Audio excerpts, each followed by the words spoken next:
25. Maggot. Maggot's what happens when someone at Marvel said, let's make a mutant whose stomach is 2 living slugs. And nobody else in the room said, maybe not. He popped up in Uncanny X-Men number 345 back in 1997, rocking blue skin, a trench coat, and 2 sentient gut buddies named Annie and Meanie that crawl out of his skin to digest stuff for him. It's a visual that burned into the reader's brains for all the wrong reasons. Gross, weird, and impossible to take seriously, Maggot instantly became the guy people pointed at when they said, yep, X-Men officially ran out of ideas. And the problem didn't stop there. His powers weren't just gross, they were awkward to use in stories. You can't exactly make "my organs just went out to lunch" sound heroic. On top of that, he bounced between books with no real story or growth. Editors teased mysteries about him, then dropped them, leaving him feel more like a canceled experiment than a character. What makes it even worse is how the internet piled on. Maggot became a punching bag in worst mutant ever lists for years, and that reputation stuck. Writers avoided him because fans hated him, and fans hated him because writers avoided him. A perfect Ouroboros of apathy. I honestly think it's a shame because there was something there. South African mutant with empathy powers and a tragic backstory could have hit hard, but instead, he got reduced to just the guy with the tummy worms. Maggot isn't the worst X-Men ever, he's just the most unfortunate one, and honestly, if your intestines have more screen time than you, maybe the universe really is against you. Number 24, Beyonder. The Beyonder starts out as one of Marvel's biggest mysteries, and ends up being one of its biggest headaches. When he debuted in Secret Wars in 1984, he was this unseen cosmic being who yanked every hero and villain onto Battleworld just to watch them fight. Simple, cool, epic. Then Marvel said, what if we gave him a personality, and Secret Wars 2 happened? Suddenly, the universe's most powerful entity was wandering Earth in a white disco suit, trying to understand emotions, money, and dating. It was like watching God discover fast food, and not in a fun way. The crossover didn't help either. Secret Wars 2 spilled into dozens of tie-ins, so every Marvel comic that year had to deal with this confused space god showing up to learn what it means to be human. Fans were exhausted. The mystery that made him interesting turned into 9 issues of cosmic philosophy mixed with sitcom energy. Then came the retcons. Oh boy. One decade he's a living universe, another he's a mutant, then he is tied to the Beyonders, who may or may not be his parents? It became a cosmic identity crisis, with each new writer scrambling to explain him like they were fixing someone else's group project. And of course, the power issue. When a character can rewrite reality by sneezing, there's no tension.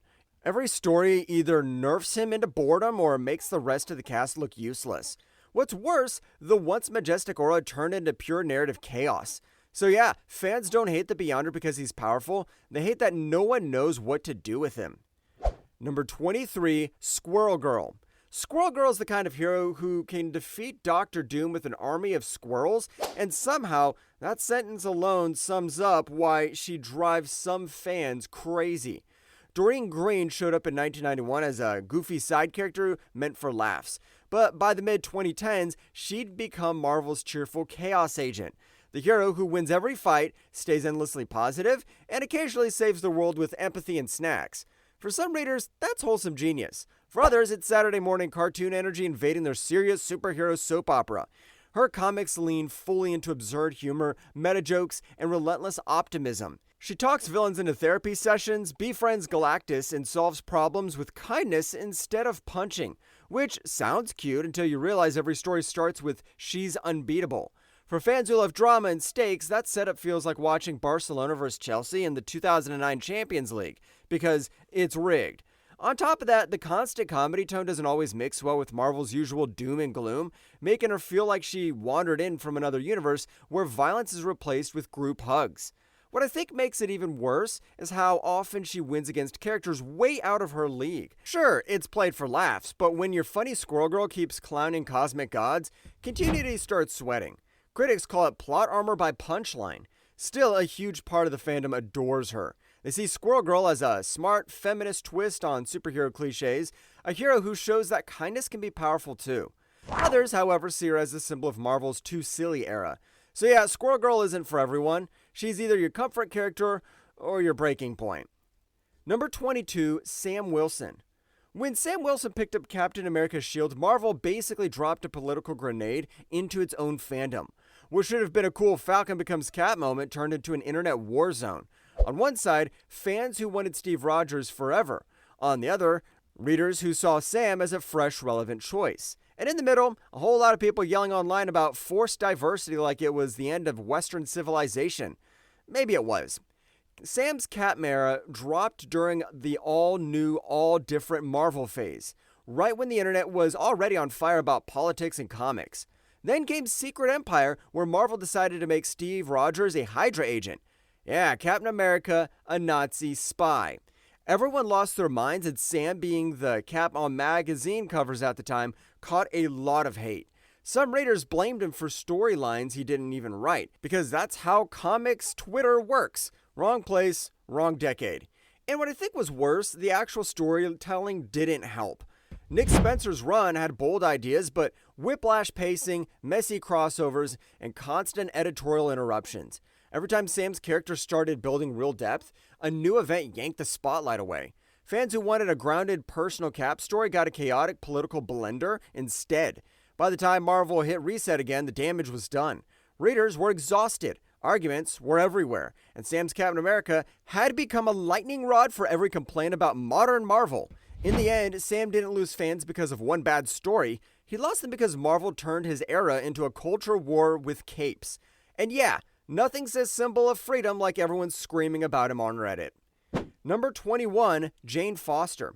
When Jane Foster lifted Mjolnir and became Thor, half the fandom cheered, and the other half started sharpening their pitchforks. What was supposed to be a bold, emotional reinvention turned into a battlefield over who gets to be Thor. Some fans saw it as a clever evolution. Others saw it as Marvel yanking the hammer out of Odinson's hands to chase headlines. And honestly, I don't blame them. Suddenly, Not My Thor was trending harder than the actual comic. The story leaning hard on tragedy too. Jane was dying of cancer, and every time she transformed, Mjolnir burned away her chemo treatments. It was dramatic, gutting, and for some readers, maybe even a bit much. People called it powerful, others called it cheap. To a few, it felt like the story used her illness as emotional bait, especially when it circled back to making Odinson's sadness a big focus. Instead of celebrating Jane's fight, some readers saw it as pain in service of someone else's arc. And then there was the who's really Thor argument. The comics treated Thor like a title anyone could earn, while older fans wanted the hammer to stay in the family, God style. On top of that, power scaling went wild. Jane was suddenly trading punches with cosmic monsters, and some people rolled their eyes at the instant legend energy. By the end, the run was either your favorite modern epic or at least favorite brand of Marvel message storytelling. Jane's Thor didn't just split the fan base, it made them argue about what being a hero even means. And honestly, nothing unites comic fans faster than a collectively losing their mind over a new haircut and a magic hammer. Number 20, Franklin Richards. Franklin Richards is what happens when a writer gives a baby god-tier powers and then realizes, too late, that baby can rewrite the entire franchise. As the son of Reed and Sue Richards, Franklin was born with reality warping abilities so strong he could casually make universes like most kids make Lego castles. Cool idea on paper, total headache in practice. Whenever he shows up, tension dies instantly. Why worry about cosmic doom when a sleepy preschooler can snap it away like spilled juice? Writers have spent decades trying to make that make sense. Sometimes they nerf him. Sometimes they give him existential meltdowns. Sometimes they forget he exists for years because he's too much story trouble to touch. Fans call it power inflation, and it's accurate. Franklin's powers got so out of hand that the narrative had to bend around him. On top of that, Marvel can't seem to decide what he is. One decade he's the most powerful mutant alive, then suddenly he's not a mutant at all. It was just cosmic energy apparently. That flip-flop had continuity purists foaming at the mouth. And what makes it even worse is his obsession with alternate futures. Every other what-if story has Franklin grown up into a cosmic god, a multiversal babysitter, or Galactus's BFF. I think this constant universe hopping makes him feel less like a person and more like a plot device that refuses to retire. Fans don't hate Franklin because he's bad, they hate that he's impossible to write without breaking everything around him. Number 19, Cyclops. Cyclops used to be Marvel's straight-laced golden boy, the teacher's pet of the X-Men, always following orders and giving motivational speeches mid-battle. Then one day he woke up, put on his revolutionary leader pants, and decided mutant survival was worth going full militant. Suddenly, the guy who once lectured Wolverine about discipline was running a paramilitary island and making decisions that looked one step away from a press conference about necessary casualties. Fans who grew up with Boy Scout Scott weren't ready for that glowdown. The breaking point was Avengers vs. X-Men, when Cyclops merged with the Phoenix Force, killed Charles Xavier, and went from responsible hero to mutant Lenin overnight. For a lot of readers, that was the end of sympathy. He stopped being the relatable team leader and became the guy who ruins every family dinner. On top of that, X-Men Schism didn't help. Scott wanted mutant kids fighting on the front lines. Wolverine said absolutely not, and fans took sides like it was a messy divorce. What I think made it even worse was how fandom turned him into a meme. YouTube hot takes, Cyclops was right shirts, endless arguments about leadership styles. Suddenly he wasn't a character anymore. He was a political debate in spandex. Every story about him started a new fight online.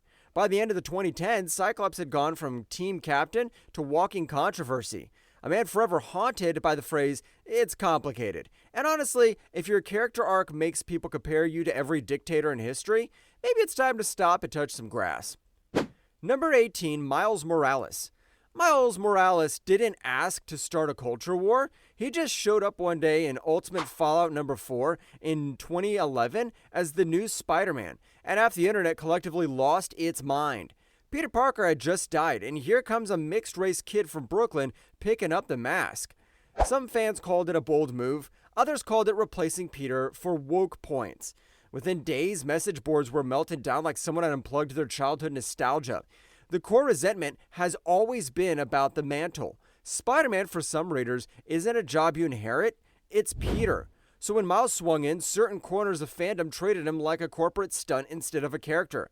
And that hostility lingered, no matter how good the stories got. On top of that, early writing sometimes fumbled race-related moments. A few scenes landed awkwardly, and critics called him tone-deaf, which only fueled online debates about how Marvel handled diversity. Then came Into the Spider-Verse in his own game, and suddenly Miles was everywhere. What should have been a win just made the noise louder. Every success was met with "they're pushing him too hard" or "they're sidelining Peter," as if Spider-Man had limited seating and Miles stole the last chair. The result, Miles became less a character, more a symbol people projected about their culture war baggage onto. Some see him as a fresh face, others as the embodiment of everything they hate about modern Marvel. And honestly, if your biggest crime is existing while Peter Parker fans argue about multiverse real estate, you're probably doing fine. Number 17, Scarlet Witch. Wanda Maximoff has one of the worst reputations in Marvel, and honestly, she earned a lot of it the hard way. Her story isn't a normal villain arc. It's a full-blown emotional apocalypse trilogy. Avengers Disassembled, House of M, and The Dissemination. She didn't just break down, she broke reality. Whole teams died, universes reset, and millions of mutants lost their powers because Wanda had one really bad day. When your mental health episode reshapes the population of an entire species, obviously people tend to hold grudges.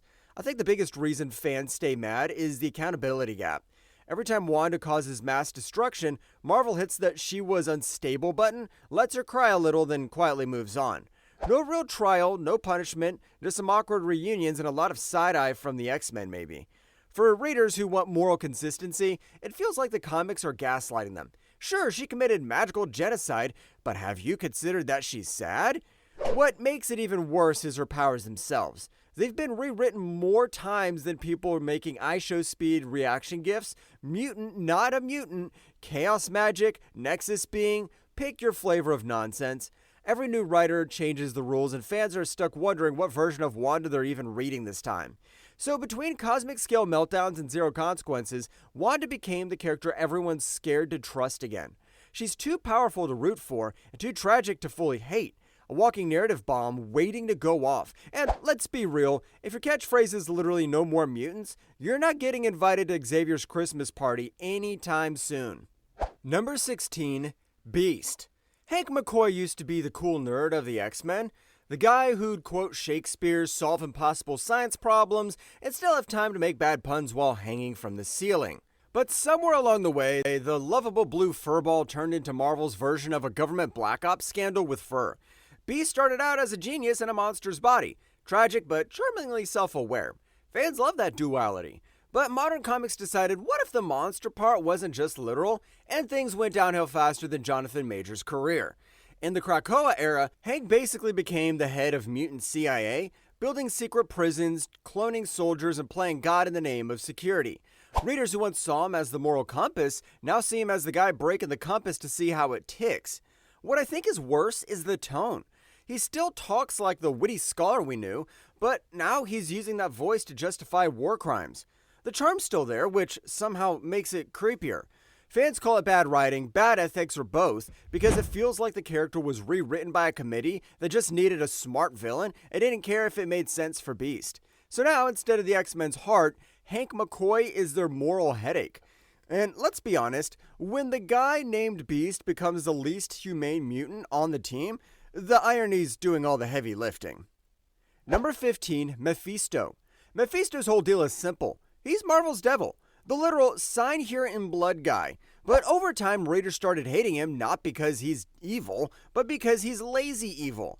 Every time a writer needs a quick fix for an emotional disaster, they just sprinkle in Mephisto like Salt Bae. Marriage falling apart? Boom, Mephisto. Children vanish? Mephisto. Continuity too messy? Guess who's suddenly behind it all? The real turning point came when Mephisto got tangled up in Wanda Maximoff's storyline.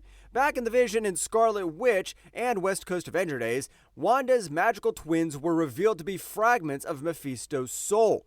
Then he absorbed them back into himself, leaving Wanda shattered and fans furious.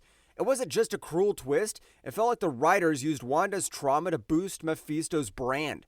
For a lot of readers, that crossed the classic villainy line into emotional warm crime. On top of that, Mephisto's consistency is a nightmare. Sometimes he's a cosmic schemer. Sometimes he's a Vegas lounge lizard. Sometimes he's Satan but with better skincare. His bargains are supposed to feel poetic, but they usually just feel like shortcuts. Fans roll their eyes every time he shows up because his presence means one thing. Someone's about to lose their soul and their story coherence. So yeah, Mephisto isn't scary because he's the devil. He's scary because he's Marvel's ultimate plot band-aid. Every time he appears, you know something stupid's about to get fixed. In short, the devil's in the details, and with Mephisto, those details are usually bad writing. Number 14, Red Hulk. General Thunderbolt Ross started as that classic comic book archetype. The grumpy military guy whose entire life goal was to punch a man who didn't want to be punched.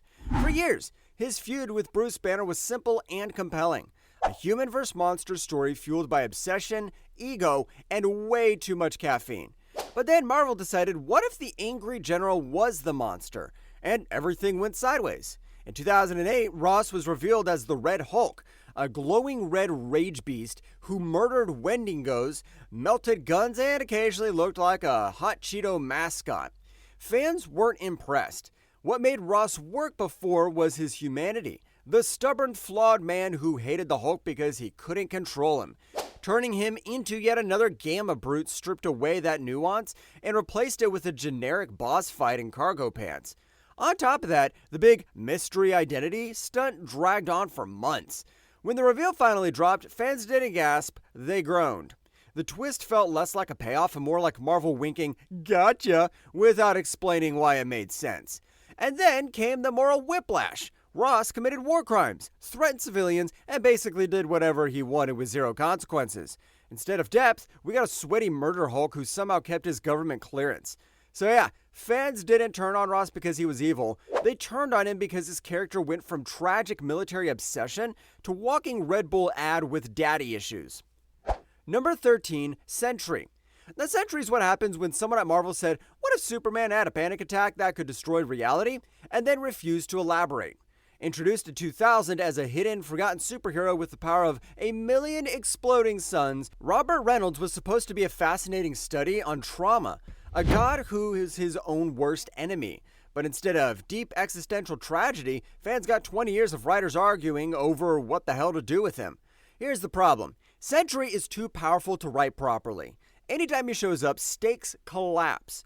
You can't build suspense when one sad blonde guy can vaporize planets by accident. So every story either has to nerf him, make him mentally unstable, or kill him off, and sometimes all three. On top of that, Marvel's endless retcons made his lore feel like homework. Is he an invention of memory? A real hero wiped from history? A cosmic weapon? It depends on which run you're reading and whether the editor had coffee that day. Then came Siege, the breaking point. Sentry goes full void, destroys Asgard, kills people left and right, and forces the Avengers to basically put him down like an apocalyptic drug.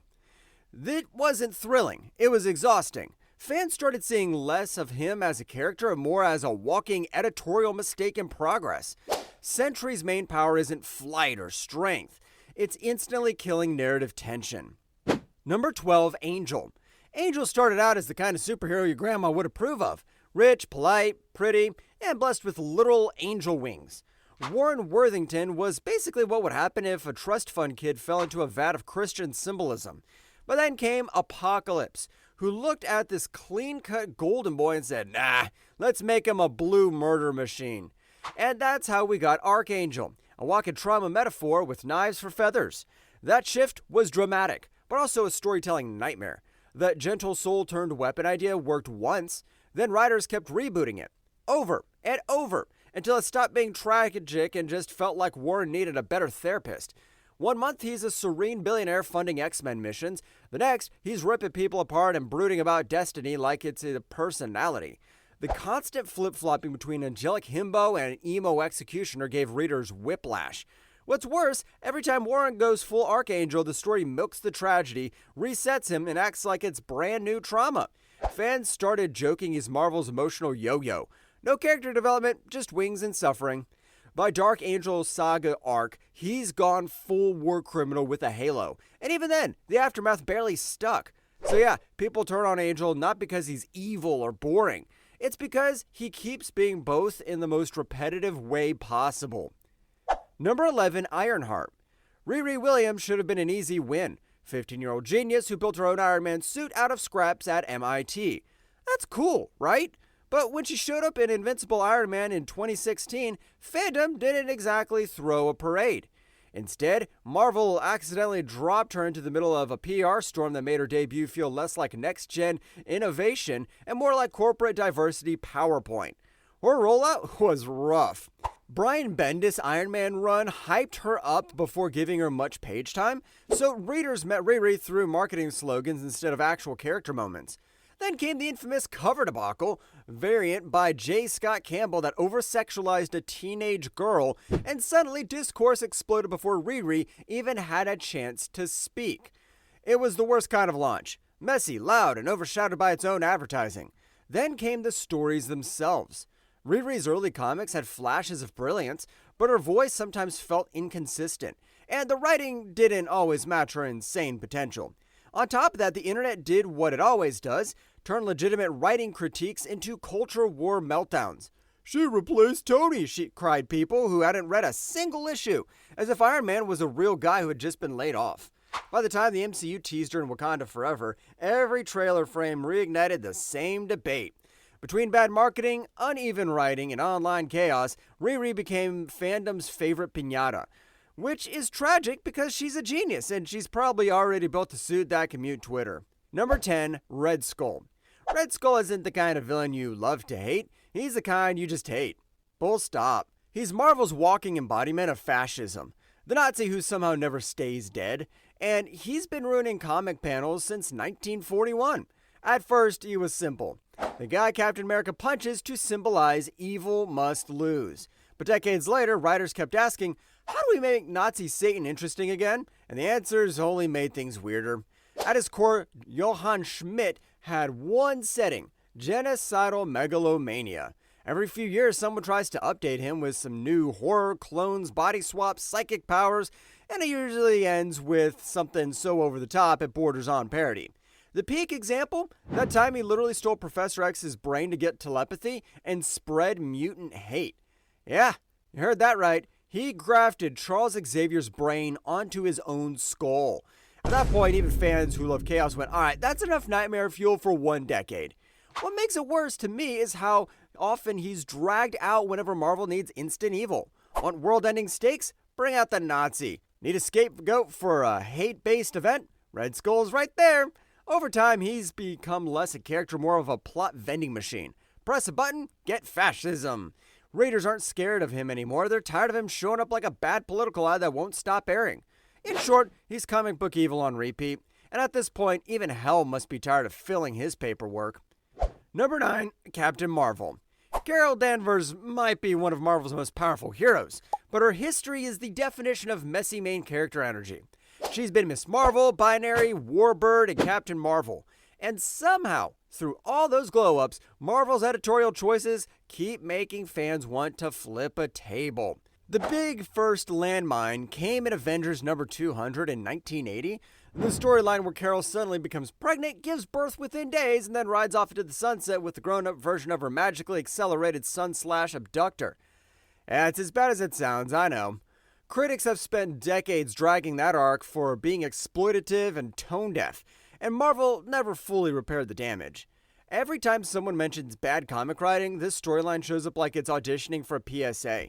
Jump ahead to Civil War II in 2016, Carol finds herself at the center of another disaster, this time as the champion of predictive justice, arresting people for crimes they haven't committed yet. The event tried to make her the face of moral complexity, but instead made her look like what I call a self-righteous cop with cosmic clearance. Fans roasted the arc for turning a once-layered hero into an authoritarian buzzkill. What makes it worse is how her tone keeps snapping between extremes. Tragic victim one year, militant space commander the next. It's hard to stay invested when her personality gets rebooted every few runs like an iPhone update no one's asked for. So yeah, Carol's powerful, but her track record in storytelling, let's just say even her continuity could use a drink. Number 8, Quicksilver. Quicksilver is basically that guy who's late to apologize, but early to cause the problem. From his first appearances, Pietro Maximoff has been written as Marvel's resident walking stress ball. Fast, angry, and allergic to chill. On paper, he's a speedster. In practice, he's an ego on caffeine constantly oscillating between righteous protector and why are you like this? His default mold is condescending big brother energy with a dash of superiority complex. And comics keep milking that for drama until readers want to throw him in a timeout. But what really tanked his reputation is House of M. That's where Pietro basically begged his sister Wanda to rewrite reality to save their family. And she did. She remade the world, then unmade it, wiping powers from millions of mutants. It's one of Marvel's biggest tragedies, and Pietro's the guy who accidentally hit the emotional nuke button. Fans have never really forgiven him for being the anxious domino that tipped mutant kind into disaster. Magneto even kills him during that mess, and somehow people still felt less bad for him than for his timeline. On top of that, Pietro can't seem to pick a side for more than 5 minutes. One day he's an Avenger, next he's in the Brotherhood, then he's back pretending none of that happened. Writers keep resetting him like he's a malfunctioning treadmill, using his bad temper as a plot engine instead of letting him evolve. At this point, Quicksilver's biggest power isn't super speed, it's how fast he can make people sigh. Number 7, Onslaught. Onslaught started as a cool, creepy idea. What if Professor X's bottled up anger and Magneto's worst impulses fused into one psychic nightmare? Sounds awesome, right? Then the 90s happened. The concept exploded into a mega crossover so bloated it felt like Marvel tried to print a migraine. His first big appearance in X-Men number 53 in 1996 was fine. What came next was every hero, every tie-in, every logo getting dragged into a blender labeled must-read event. Here's why fans can't stand him. The power creep is ridiculous. Onslaught could bend reality, crush minds, and absorb powers like he's running a clearance sale on omnipotence. Once you hit that level of unstoppable god thing, the stakes evaporate. Because if that guy exists, then every future villain feels like a warm-up act. Writers had to invent nonsense limits just to make the story end. And it's still barely held together. What makes it even worse, the event was everywhere. Spider-Man, Avengers, Fantastic Four. Nobody escaped. Some tie-ins were tragic. Others read like fever dreams from an overworked intern. It didn't feel like a story. It felt like homework with explosions. And when it finally ended, Marvel fake killed a bunch of heroes only to toss them into a pocket universe reboot called Heroes Reborn, which made the whole death thing feel like as serious as a soap opera coma. So yeah, Onslaught started as the ultimate villain and ended as the ultimate mess. Number 6, Mr. Fantastic. Reed Richards is what happens when curiosity forgets to read the warning label. The guy started off in Fantastic Four #1 in 1961 as the cool-headed scientist adventurer who just wanted to explore the stars. Decades later, fans realized he's less science hero and more a man who accidentally breaks the universe before lunch. His superpower isn't elasticity, it's moral tunnel vision. Reed's biggest flaw is that he treats ethics like optional side quests. Every time he says, "for the greater good," someone ends up traumatized, vaporized, or both. His experiments have nearly destroyed cities, universes, and occasionally his marriage. The man's track record could be summarized as great idea, terrible follow-through. And what makes it worse, he rarely seems sorry about it. Reed's brand of genius always seems to come with a side order of emotional negligence. Then there's the Illuminati, because apparently Reed looked at secret world governments and said, "I could do that." He joined forces with other egos like Iron Man and Doctor Strange to quietly decide the fate of the planet, which, shocker, went horribly. Their decision to launch the Hulk into space is still one of the most infamous "we meant well" disasters in comics. Writers kept swinging between two Reeds, Family Man Genius and Cosmic Scale Menace. One day, he's building a new universe, the next, he's dismantling someone's free will. We readers got tired of forgiving the same man for the same sins. Number 5, Hank Pym. Hank Pym is the Marvel's equivalent of watching a genius speedrun his own downfall. He started out as a founding Avenger and one of Marvel's brightest minds, the guy who literally invented shrinking tech. But all of that collapsed in a single page, Avengers number 213, the infamous moment where Hank strikes Janet Van Dyne. One panel, one hit, decades of fallout. No amount of retcons, therapy arcs, or "he was under stress" speeches ever wiped that stain clean. That's the first reason fans turned on him. Moral recoil. Comics can forgive a lot, but domestic violence isn't one of them. Readers saw that moment as a line that couldn't be walked back, no matter how much later stories tried to soften with mental health subplots or alternate personalities. On top of that, Marvel kept poking the wound. Every few years, writers would drag Hank through another breakdown, guilt arc, or self-destructive experiment, usually ending with him isolated, humiliated, or both. It got exhausting, really. Then there's the editorial chaos. Every new writer wanted to fix him, and instead they kept rebooting the problem. One day, he's an unstable scientist. The next, he's a mentor. The next, he's literally fused with Ultron. No, I'm not even kidding. The man's had more emotional resets than Batman reboots. In the end, fans don't hate Hank because he's boring. They hate him because he's become a cautionary tale that never stops being cautionary. Number 4, Iron Man. Tony Stark was basically the guy who shows up to save the world and accidentally starts a few wars while doing it. Ever since his debut in Tales of Suspense number 39 in 1962, he's been Marvel's poster boy for genius mixed with bad judgment. Thing is, Tony's biggest enemy isn't Thanos, it's Tony Stark. His storylines kept cycling between brilliant innovator and public menace in metal. It started with Demon in a Bottle in 1979, the classic arc that turned his alcoholism into what I think is one of Marvel's rawest character studies. But after that, the nuance faded and writers began recycling his self-destruction like it was part of the brand. Tony messes up, drinks, feels bad, moves on. Rinse, reboot, repeat. On top of that, he's made some world-class bad decisions. The Civil War event turned him into the face of superhero government overreach. The guy who built superhero jail and called it responsible leadership. Fans never really forgave that one. Then came the "what if Tony just leaned into being awful" era. Superior Iron Man, where he basically sells morality behind a paywall. It was supposed to be edgy, instead of it confirmed every complaint fans already had about him. And if that wasn't enough, he's also a founding member of the Illuminati, the group that thought launching the Hulk into space was a good idea. So yeah, Tony's smart, he's rich, he's iconic, but he's also the friend who says, "Trust me, I've got this," right before the house explodes. Number 3, NFL SuperPro. NFL SuperPro is what happens when a boardroom decides to make a superhero. Phil Grayfield, ex-NFL player turned reporter turned football-themed hero, made his big debut in NFL SuperPro #1 in 1991. It instantly felt less like a comic, more like a 2-page ad that got out of hand. The guy's entire shtick is wearing a chemically reinforced football uniform that makes him super strong, super fast, and super boring. It's literally, what if the NFL had armor? The problem is baked in. He wasn't made to tell stories, he was made to sell something. His crusade isn't about justice or tragedy. It's about protecting the image of the sport, which sounds like a mission statement cooked up during halftime. The writing didn't help either. Every issue felt stiff and awkward, like a corporate promo trying to pass as a Marvel comic. Even his dialogue sounds like it was edited by the PR department. What really tanked him, though, was issue number 6. That one used offensive caricatures of Native Americans that got pulled from shelves.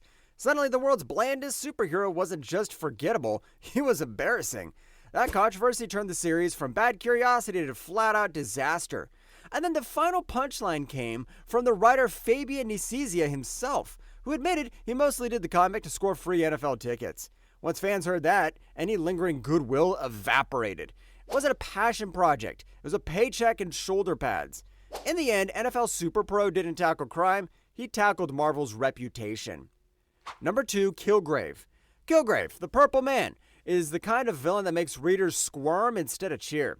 Not because he's some clever mastermind, but because his entire deal feels like pure psychological horror wrapped in purple spandex.